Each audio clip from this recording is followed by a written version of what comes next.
আসুন আসুন, খেয়ে যান, নিয়ে যান। এই প্রচণ্ড গরমে ঠান্ডা দই নিয়ে যান। দই খেয়ে মাথা, মন, পেট সমস্ত কিছু ঠান্ডা রাখুন। সংসারে শান্তি বজায় রাখুন। আপনার স্ত্রীর মাথা গরম হয়ে গেছে, শুধু একটু ঠান্ডা দই খাইয়ে দিন।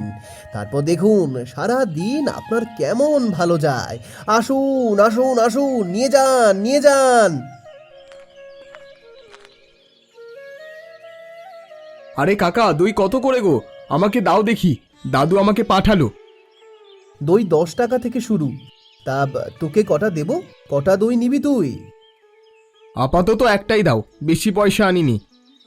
এই নে খোকা, তোর দাদুকে খেয়ে দেখতে বলবি, আর আমাকে জানাতে বলবি কেমন লাগলো। হ্যাঁ, এই গরমের সময় খেলে শরীর স্বাস্থ্য সব কিছু ভালো থাকবে, বিশেষ করে তোর দাদুর মতো বৃদ্ধ মানুষদের।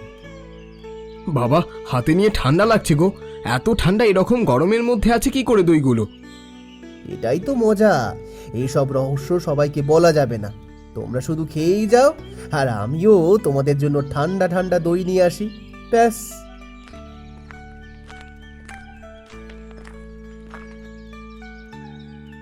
বাবা, বাজারে দেখছি একাই একেবারে রাজত্ব তৈরি করে ফেলেছো। তা বলি এই রাজত্ব কতদিন চলবে? শীতকাল পড়লেই তো সবকিছু শেষ। সেসবের উপায় ঠিক হয়ে যাবে। যখন শীতকাল আসবে তখন অন্য জিনিস বিক্রি করব। এই জিনিস বিক্রি করব কেন? ভালোই তো পয়সা কামাচ্ছো। কামাও কামাও, তোমাদের এখন সময়। আমরা তো গরিব মানুষ, খালের ধারে বেশ সুখেই সংসার করছো, বলার তো কিছুই নেই। আমার মনে হচ্ছে এসব দেখে তোমার মাথা গরম হয়ে যাচ্ছে।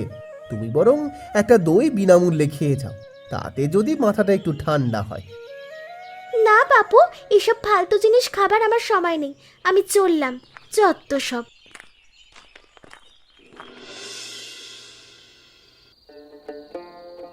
কি বলবো গিন্নি, আমার এত আনন্দ হচ্ছে না, তোমাকে বলে বোঝাতে পারবো না। তুমি হলে আমার ভাগ্যের চাবি। তুমি যদি আমাকে এ পরিকল্পনা না দিতে, তাহলে সত্যিই আমি কোনোদিন ব্যবসার দাঁড় করাতেই পারতাম না। আমি কি করলাম? আমি তো শুধু তোমাকে পরিকল্পনাটা দিয়েছি মাত্র। সব কাজ তো তুমিই করেছো। ও কথা বলো না গিন্নি, আমি সমস্ত কিছু একা করিনি। ও ভালো কথা, আমাদের দেখছি ব্যবসার যেমন উন্নতি হচ্ছে, ধীরে ধীরে শত্রুও বেড়ে যাচ্ছে, কিন্তু সেটা কিন্তু মাথায় রাখতে হবে আমাদের। সে আর নতুন কি? মানুষের উন্নতি দেখলে মানুষ সহ্য করতে পারে না, এ তো অজানা কিছু নয়, এ তো জানা কথাই। তবে হ্যাঁ গিন্নি, তোমাকে আমি বলে রাখি, খালের জলে আমরা দইয়ের হাঁড়ি রেখে ঠান্ডা করি। আমাদের এই গুপ্ত রহস্য যেন কেউ জানতে না পারে। আমার মুখ থেকে কোনো কথাই বেরোবে না। তুমি আমাকে কি বাকি মেয়েদের মতো পেট পাতলা ভেবেছো? না না, তা বলছি না। আমি তোমার জন্য একটা নতুন শাড়ি কিনে এনেছি। এই একদিনের ব্যবসাতেই যত লাভ হয়েছে, সত্যি বলতে আমি সারা জীবনে এত টাকার মুখ দেখিনি। আবার এখন শাড়ি কিনবার কি দরকার ছিল? আমি তো ভাবছিলাম টাকা পয়সা জমিয়ে খালের পাড়ে একটা বড় বাড়ি করব। আরে হবে হবে, সব হবে গিন্নি। তবে আমার প্রথম কামাই দিয়ে তোমাকে একটু উপহার দেব না, সেটা কখনো হয়? আচ্ছা তুমি বসো, আমি খাবার নিয়ে আসি। দেখতে দেখতে অনেকটা রাত হয়ে গেল, আবার কালকে ভোরবেলা উঠে কাজ করতে হবে।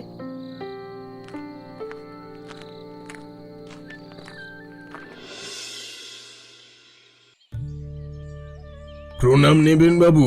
শরীর কেমন আছে আপনার? হ্যাঁ, বেশ ভালোই আছি। এখন আগের তুলনায় দুশ্চিন্তা অনেক কম। মানে সত্যি কথা বলতে কি, এবছর আবহাওয়াটা ঠিকঠাক আছে তো এখনো পর্যন্ত, আর তাই জন্যই আর কি। কিছু মনে করবেন না বাবু, কিন্তু গ্রামের কিছু লোক আছে যারা দায়িত্ব নিয়ে আপনাকে দুশ্চিন্তার মধ্যে ফেলতে চায়। তাদের একদম সহ্য করতে পারি না বাবু। তার মানে কে আবার আমাদেরকে দুশ্চিন্তার মধ্যে ফেলতে চায়? কি আর বলবো বাবু, সেই জন্যই তো সকাল থেকেই উঠে আমার মন মেজাজ খারাপ হয়ে গেছে। আমি যা দেখছি চারিদিকে, কিন্তু বলতে গেলে আবার দোষ। আমি নাকি জমিদারের কাছে কাজ করি, তাই নাকি আমি অহংকারী, ইত্যাদি ইত্যাদি। হেয়ালি না করে পরিষ্কার করে বললে ভালো হতো। কে আমাকে দুশ্চিন্তার মধ্যে রাখতে চায় তার নামটা একবার করো। আমাদের গ্রামে একজন আছে নিলয় বলে, আপনি নিশ্চয়ই চেনেন তাকে। আপনার কাছে কাজ করত। নিলয়, হ্যাঁ, তা ওই ব্যাটা কিভাবে আমাকে দুশ্চিন্তা দেবার পরিকল্পনা করছে?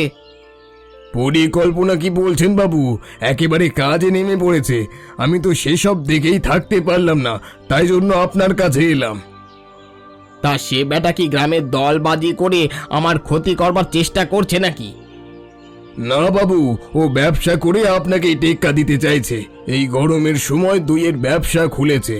আর জানেন, আমার কাছে যতদূর খবর আছে, ওদের এই ঘরের পাশে যে খালটা আছে সেখান থেকে নাকি ওই দই উৎপাদন করছে। খাল থেকে দই? এটা আবার কেমন কথা? আপনার হয়তো বিশ্বাস হবে না, কিন্তু এটাই সত্যি বাবু। এবার আপনার কাছে একটাই অনুরোধ, আপনার গ্রামের আপনার খাল ওরা ব্যবহার করছে, আর তার জন্য আপনাকে কোনো খাজনাও দিচ্ছে না। এরকম করলে কি চলে? তা তো তুই ঠিকই বলেছিস। তাহলে আমাকে তো ওর দিকে একটু চোখ কান দিতে হবে, না হলে ব্যাটা উড়ে বেড়াচ্ছে।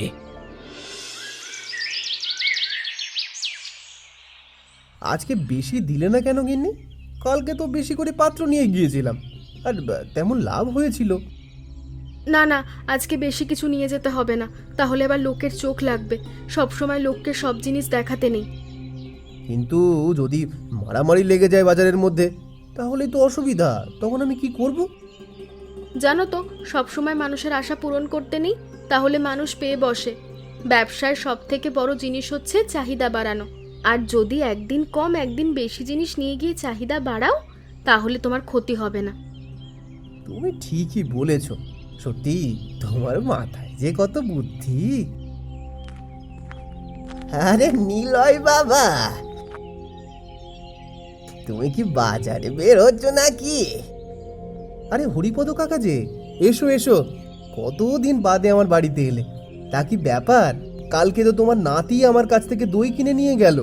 এই গরমে আমার দই কেমন লাগলো? হ্যাঁ, খুবই ভালো লাগলো বাবা, সেই জন্যই তো তোমার কাছে এলাম। এই আমাদের গ্রামের থেকে তুমি যে এত সুন্দর দই বানাবে, সত্যি কল্পনা করতে পারিনি। বিশেষ করে এতটা ঠান্ডা এই গরমের মধ্যে থাকি কি করে? সবই উপরওয়ালার কৃপা। ওনার কৃপা ছাড়া এই কাজ কোনোদিন হতো না। তা কাকা, তুমি কি এখন একটা দই খাবে নাকি? এই না না, আমি একটা দরকারি এসেছিলাম আসলে, বলতে পারো একটা অনুরোধ নিয়ে এসেছিলাম। অনুরোধ? কি অনুরোধ কাকা? বলছি, আমার নাতিটার কথা যদি তুমি একটু ভাবতে, মানে যদি একটা কাজের ব্যবস্থা তুমি করে দিতে, তাহলে তোমার কাছে খুবই ভালো হতো। তাহলে সত্যি সুবিধা হতো খুব। আরে ও এখন কাজ করবে কি? ও এখন পড়াশোনার বয়স, কাজ করার বয়স ঢের বাকি। এখন থেকে কাজ করে কোনো লাভ নেই, সারা জীবন বিরক্ত হয়ে পড়বে। বড় আশা নিয়ে এসেছিলাম রে বাবা। হবে হবে কাকা, সব হবে। তবে হ্যাঁ, পড়াশোনার পাশাপাশি যদি কাজ করতে চায়, তাহলে তো আমার এই ব্যবসাতেই ওকে সহকারী হিসেবে নামিয়ে নেব। ও নিয়ে তুমি কোনো চিন্তা করো না। অনেক ধন্যবাদ বাবা। আমি জানতাম তুই আমাকে খালি হাতে ফিরিয়ে দিবি না। তোকে অসংখ্য ধন্যবাদ রে বাবা।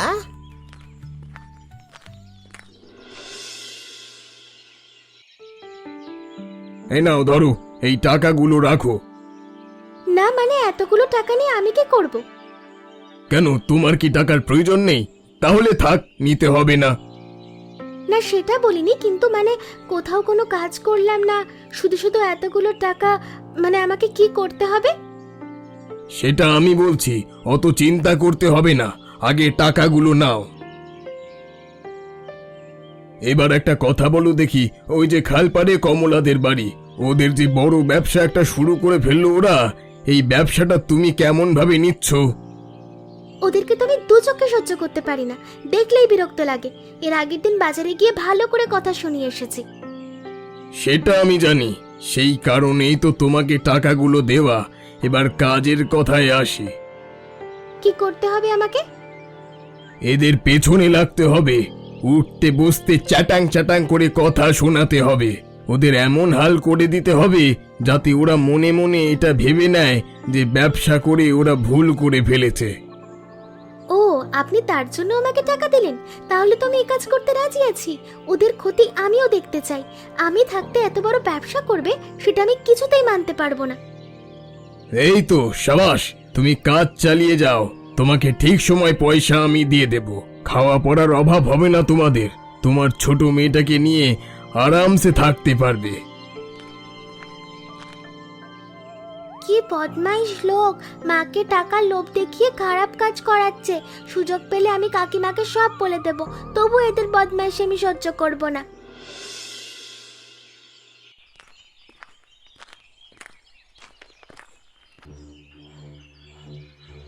ও তাই বলি, তোমরা এই গরমের মধ্যে দই বানাচ্ছ কিভাবে? তাহলে এই তোমাদের রহস্য। খালের জলের মধ্যে দইয়ের হাঁড়ি তোমরা ডুবিয়ে রাখো যাতে নষ্ট না হয়। আরে তো তুমি এখানে কি করছো? কি চাই তোমার এখানে? আমার তো অনেক কিছুই চাই, কিন্তু তোমাদের এই কারবার বেশি দিন চলতে দেওয়া যাবে না, বন্ধ করতে হবে। তোমার এত কিসের হিংসা গো? আমরা নিজেরা ব্যবসা করে খাচ্ছি, তোমার তো চলছে কেন? এই খালের জল তো তোমার একার নয়, তোমাদের এই কাজের জন্য খালের জল নোংরা হচ্ছে। তোমাদের তো সবসময় ছেড়ে দেওয়া যায় না সবকিছু, তাই একজন গ্রামবাসী হিসেবে আমার কর্তব্য আমি পালন করতে এসেছি। কর্তব্য পালন করতে এসেছো মানে? তুমি কি বলতে চাও? মানে তোমার বাকি যে কটা দইয়ের পাত্র আছে সব একে একে নষ্ট করে দেবো আমি। হায় হায় হায়, তুমি কি করলে? তোমার মনে এত হিংসা? আমাদের এত কষ্টের জিনিস তুমি নষ্ট করে দিলে। কি করেছিলাম আমরা? বেশ করেছি, বেশি বাড়াবাড়ি করলে এর থেকেও খারাপ কিছু করতে বাধ্য হব। যত সব। হায় ওপরওয়ালা, এদের মনে এত পাপ কি করে হয়? মানুষের ক্ষতি করতে এরা দুবার ভাবে না। এখন আমি কি করব? আমাদের এত কষ্টের জিনিস সব নষ্ট হয়ে গেল। আমরা সামলে রাখতে পারলাম না লুকিয়ে রাখতে। কি রে নিলয়, আমার কাছে কাজ ছেড়ে এসে দেখছি ভালোই ব্যবসা জমিয়ে দিয়েছিস, আর তোর কাছ থেকে তো ব্যবসার বুদ্ধি নিতে হবে দেখছি। বাবু কি যে বলেন, আপনার বুদ্ধি আমার থেকে অনেক বেশি। আমি সামান্য কিছু নিয়ে ব্যবসা শুরু করেছি। আপনি এসেছেন ভালোই হয়েছে, না হলে আমি আপনার কাছে আজকেই যেতাম দই নিয়ে। একটা খেয়ে দেখবেন নাকি? বাবু এখানে তোর কাছে দই দেখতে আসেনি, এসেছে তোর কাছ থেকে কিছু কৈফিয়ত নিতে। কৈফিয়ত? কিসের কৈফিয়ত বাবু? আমি কি অন্যায় কিছু করেছি? এই বাবুকে প্রশ্ন করিস না, অন্যায় করিসনি মানে নিশ্চয়ই অন্যায় করেছিস। তাই জন্যই বাবু ঘর থেকে হেঁটে হেঁটে এখান পর্যন্ত এসেছে, না হলে এখানে আসবার কোনো কারণ নেই। আচ্ছা তাহলে শুনি আমি কি অন্যায় করেছি। আমার কাছে যতদূর খবর আছে, তুই তোর এই দইয়ের পাত্রগুলো ঠান্ডা রাখার জন্য তা তুই কার অনুমতি নিয়ে এই গ্রামের খালটা ব্যবহার করছিস? বাবু আমি তো খারাপ কিছু করিনি, শুধুমাত্র আমার সুবিধের জন্য। তোর সুবিধা তো ঠিকই আছে, কিন্তু গ্রামের খাল থেকে জল তুলতে গেলেও যে বাবুর অনুমতি লাগে সেই কথা কি তুই ভুলে গেছিস? আচ্ছা আমার ভুল হয়ে গেছে বাবু, আমি ভাবতে পারিনি যে আমার এতটুকু কাজের জন্য খাজনা লাগবে। তা ভাবতে পারবি কেন? ব্যবসা করবার সব টাকা একা আত্মসাৎ করবার যদি ধান্দা থেকে থাকে তাহলে তো ভাবতে পারবি না বটেই। শোন, আজকের পর থেকে এই বাজারে তোর ব্যবসা বন্ধ। এমন করবেন না বাবু, দয়া করুন। বহু বছর পর অনেক কষ্ট করে একটা ব্যবসা দাঁড় করিয়েছি, এটাও নষ্ট করে দেবেন না বাবু। আপনি যত টাকা চান তত টাকা খাজনা দেব, কিন্তু কিন্তু আমাকে দয়া করুন বাবু, আমরা গরিব মানুষ। এই বাবুকে টাকার গরম দেখাবি না বলে দিলাম। তুই আমাকে শেখাতে আসবি বাবু কি করবে না করবে? তোকে যখন বাবু আদেশ দিয়েছে এখানে ব্যবসা করবি না তাহলে করবি না, আমরা আর কোনো কথা শুনতে চাই না তোর মুখ থেকে। আমার মন বলছে এরা নিজেদের মধ্যে ষড়যন্ত্র করে আমাদের পেছনে লেগেছিল, যাতে আমাদের ক্ষতি করে ওর আনন্দে থাকতে পারে। তা তুমি ঠিকই বলেছ গিন্নি, না হলে একই দিনে আমার বাড়িতে এসে হামলা করবে একজন আবার বাজারে গিয়ে আমার ব্যবসা তুলে দেবে? এটা হয় কিভাবে? সত্যি সত্যি গিন্নি, আমরা কি ভুলই করে ফেললাম। আমরা কি ভুল করেছি বলো তো? আমরা কি লোকের পয়সা মেরেছি? আমরা তো শুধু একটা ভালো ব্যবসা করতে গিয়েছিলাম, যে ব্যবসাটা ওরা করতে দিল না। আমার মন ভেঙে গেছে গিন্নি। অনেক কটা টাকা লোকসান হয়ে গেল। অবশ্য আজকে যদি সব কটা দইয়ের হাঁড়ি নিয়ে চলে যেতাম তাহলে এতটা নষ্ট হতো না। আমারই ভুল। আমি কেন যে সকালবেলা তোমাকে আটকাতে গেলাম, আমার এখন মনে হচ্ছে সবকটা পাত্র নিয়ে চলে গেলেই ভালো হতো। গিন্নি, আমাদের হাতে এখনো কটা টাকা আছে। এই টাকা দিয়ে আমরা চাইলেই কিন্তু ব্যবসাটা দাঁড় করাতে পারি, কিন্তু আমার মন বলছে এই গ্রামে থেকে জোর করে কিছু করা সম্ভব নয়। সবাই আমাদের দিকে শকুনের দৃষ্টিতে তাকিয়ে আছে। তাহলে আমাদেরকে সারা জীবন গরিবই থাকতে হবে? আমার একটা ঘর করার ইচ্ছে ছিল, সেই ইচ্ছে কি আমার ইচ্ছেই থেকে যাবে? কোনোদিন পূরণ হবে না। আমার মনে হয় না অন্তত এই গ্রামে থাকলে হবে। চলো আমরা বরং আমাদের জিনিসপত্র নিয়ে এই গ্রাম ছেড়েই চলে যাই, না হলে ওরা আমাদের উপর আরো অত্যাচার করবে। আর এইভাবে বিনা কারণে অপমান সহ্য করা আমার পক্ষে সম্ভব নয়। ঠিকই বলেছ, আমার এখানে থাকতে আর মন চাইছে না। মনে হচ্ছে এখান থেকে অনেক দূরে চলে যাই। গ্রামের সবাই আমাদের শত্রু, সবাই, কেউ আমাদের ভালো চায় না। আমি কিছু রান্নাও করিনি, তখন থেকে মনটাও খারাপ ছিল। রান্না করলেও কোনো খাবার গলা দিয়ে নামতো না, মনটা ভারী হয়ে আছে। উপরওয়ালা যে এদের মতো বদমাইশদের কবে শাস্তি দেবেন কে জানে। ইস, আমি কত আশা করেছিলাম নিলয় কাকার কাছে কাজটা করব, বেশ বড় ধরনের ব্যবসাটা করা যাবে। দাদু আমাকে ঘরে এসে বলল, আমি তো আনন্দে আত্মহারা হয়ে উঠেছিলাম। কিন্তু এখন দেখছি নিলয় কাকা গ্রাম থেকে চলে যাবে বলছে। জানো তো পলাশ দাদা, এসব কিছুর পেছনে সনাতন কাকার হাত আছে। তার মানে তুই কি বলছিস? না, আমাদের অবিরাম বাবু আর সনাতন কাকা মিলে নিলয় কাকাকে হুমকি দিয়ে এসেছে সেটা আমি জানি, কিন্তু তুই যেটা বলছিস।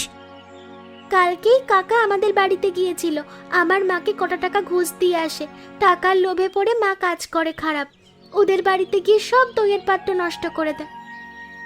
আচ্ছা, এতক্ষণে বুঝেছি।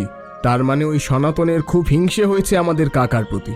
এর আগেও তো বাবুর কাছ থেকে পেছনে লেগে কাছ থেকে তাড়িয়েছিল, এখনো তার সেই স্বভাব যায়নি তাহলে। আমার বলতে খুবই খারাপ লাগছিল।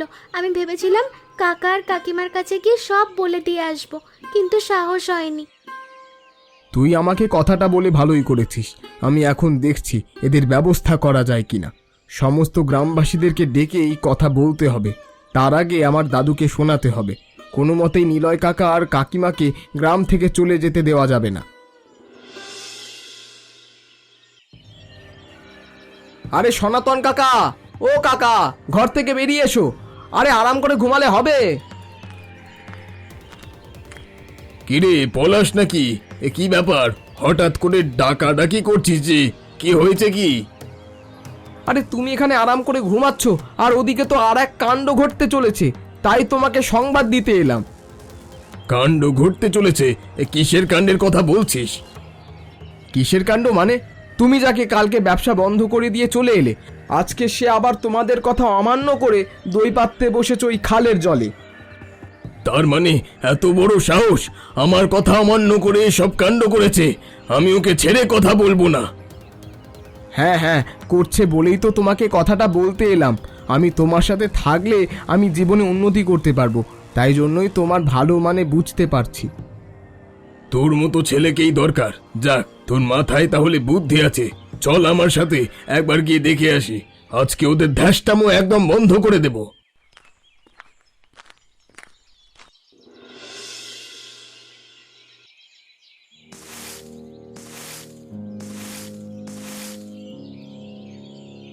কোথায় কোথায় নিলয়? বেটা, তোদের বিশাল সাহস দেখছি। এতবার বারণ করা সত্ত্বেও তোরা আবার শুরু করেছিস। ভেবেছিস আমার চোখকে ফাঁকি দিয়ে দিবি? কি হলো? এখানে আবার আসার কি দরকার? আমাদের এত বড় সর্বনাশ করে তোমাদের শান্তি হয়নি, এখন আমাদের হুমকি দিতে এসেছো? আমার কাছে খবর আছে তোমরা আবার দইয়ের ব্যবসা শুরু করেছো, কিন্তু আমি থাকতে তো তোমাদের ব্যবসা করা হবে না। সব মিথ্যে কথা, আমরা কোনো ব্যবসা শুরু করিনি।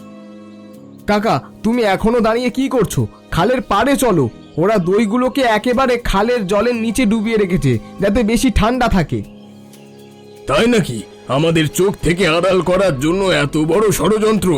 আজকে আমি খালের জলের ভেতরে নেমে সব কটা দই নষ্ট করে দেব।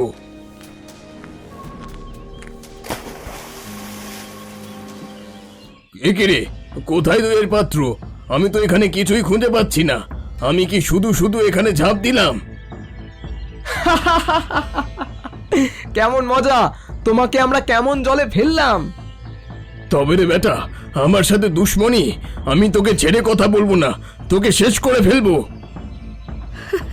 পলাশ, তুই বুঝি এই কারণেই ওকে এখানে নিয়ে এলি? হ্যাঁ কাকিমা, ওর ওপর আমার প্রচন্ড রাগ হচ্ছিল। ওকে এবার সবাই মিলে জব্দ করব। আশা করছি এতক্ষণে আমাদের গ্রামের মোড়ল মশাই আসল সত্যিটা জানতে পেরে গেছেন। আসল সত্যি? তার মানে কি সত্যি রে পলাশ?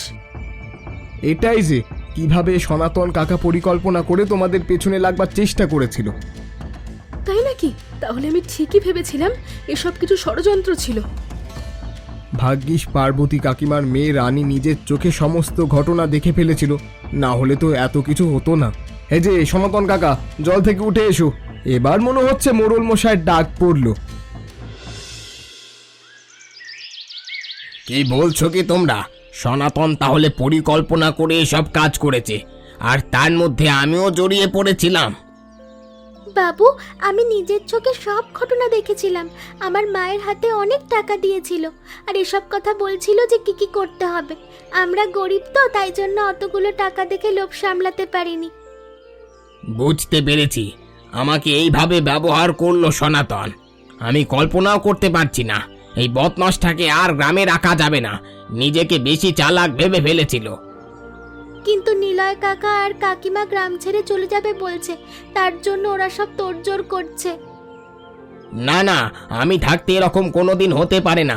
চলো চলো, ওদের গিয়ে আটকাতে হবে। আর ওই ব্যাটা সনাতনকে যদি সেখানে পাই তাহলে...